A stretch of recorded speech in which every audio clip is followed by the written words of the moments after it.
Muli, pinagpalang umaga mga ka-blessings. Muli, part 3 po ito ng aking pinangako sa inyo na ito ay ang buhat ng wedding anniversary namin na babahagi ko po sa inyo mga ka-blessings.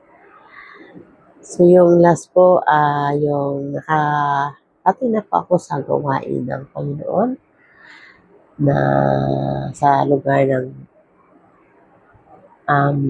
Basilica, yung sa Bilog po. Doon pa lang po, nagpasalamat ako sa Panginoon dahil pinakita na ng Diyos na sabi ko sa puso ko gusto ko, subalit ko lang magbabantay, ko sa akin, sa Panginoon na, Lord, kung kalooban mo, natin yung anak ko. Sabi ko nga, ilang second lang po yun, dumating na ang anak ko. So, ibig sabihin, kalooban ng Diyos sa pumunta ako doon, kaya yun po, may bantay. So, after that, nung nakatapos na po ako magpunta doon sa gawain, salamat sa Diyos. First time ko po yun na, kumbaga, harapan na nakadalo sa gawain ng Diyos. Sa gawain niya. Siya dahil ang una po is, naman po yun sa TV. Na-encounter ko po ang gawain na Yaman Shaddai through Brother Mike sa TV po. So, yun po. Nung nakarating po ako doon, salamat sa Diyos.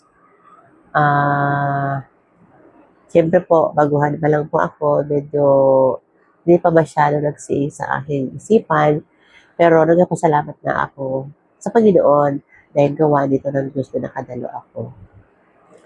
So, sa madaling salita, mga ka-blessing, so, nagtitinda po ako talaga. Mayroon naman po na customer ako na every time na magpunta doon sa tindahan, sabi niya, Arlie, pinapalalayan niya daw ako na makarating sa gawain ng Diyos. At ang mga pinag-uusapan namin, pag nagtitinda siya, kinukuha ko naman. Minsan, hindi ko kinukuha ang mga tinda niya kasi nga ako din may babayadan. Ang sabi ng sister na to, may babayaran din daw siya. Kaya sabi ko, ako din mayroon. Ang nangyayari po, nag-usap kami. Parinda niya, and then, parinda ko. So yun, sa usap-usap na saan daw ang gawain ni Yaman Shaddai. Dumalo daw ako doon. So yun, palagi daw niya ako pinapadalangin. So, yun po ang usapan namin ng kasister na yun. Kaya po, patuloy na pupunta sa tindahan. Patuloy kami nag-uusap sa gawain niya ng Shaddai. Kaya, so yun po, sabi ko nga, nung sa pangalawa kong pinito sa inyo na gusto ko makatulong sa aking brother Asman kasi parang ayaw ko na sa bahay na wala akong ginagawa. So, salamat sa Diyos. I-grant yun ang Panginoon. Kaya yun po, nasa tindahan na ako. And then po, marami nagdarap na taon. Yun nga po, eksakto naman ang trabaho aking manasman. Almost 3 years po yun. Diba po, medyo alanganin ang masyado sa amin. Kasi po, kahalis na yun sa Ateneo. Alam po, dalawa ba yun? Tapos, that time, may bahay na kami dito sa subdivision at inuhulugan namin yun. Kaya medyo nagkaroon ng kunting problema. Excuse po.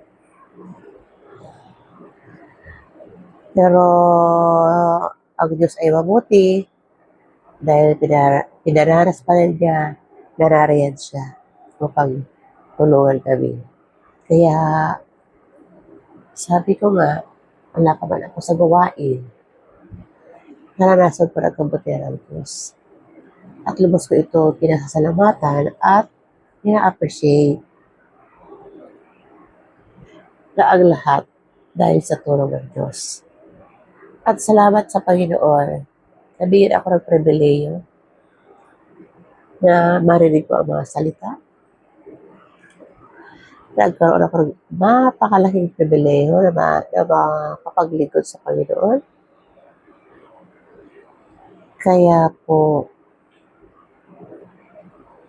sabi ko nga, noon nga, wala kami. Pero hindi naman kayo pinabayaan ng Diyos. Noon po, wala pa akong ginagawa para sa Kanya. Wala pa po alam. Kaya po, nung nagkaroon ako ng pribileyo na masubukan ako ng Diyos, grabe po ang aking pasasalamat. Kasi po,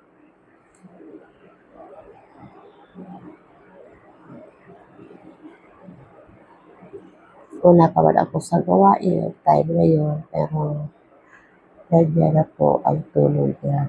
Nandiyan na po ang habag niya. Nandiyan na po ang pagmamahal niya. Kaya, Yahweh Shaddai, maraming po salamat. Ang lahat na ito dahil sa biyaya ko.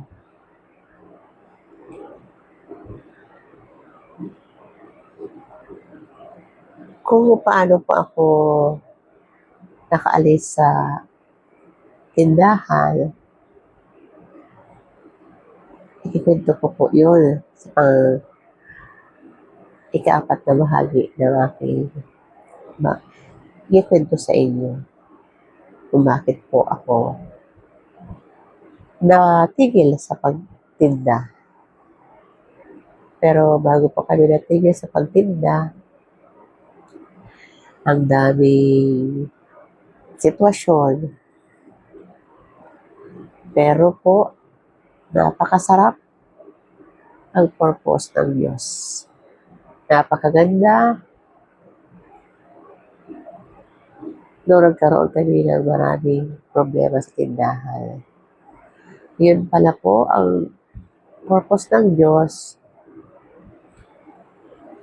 upang mapaglingkuran namin siya.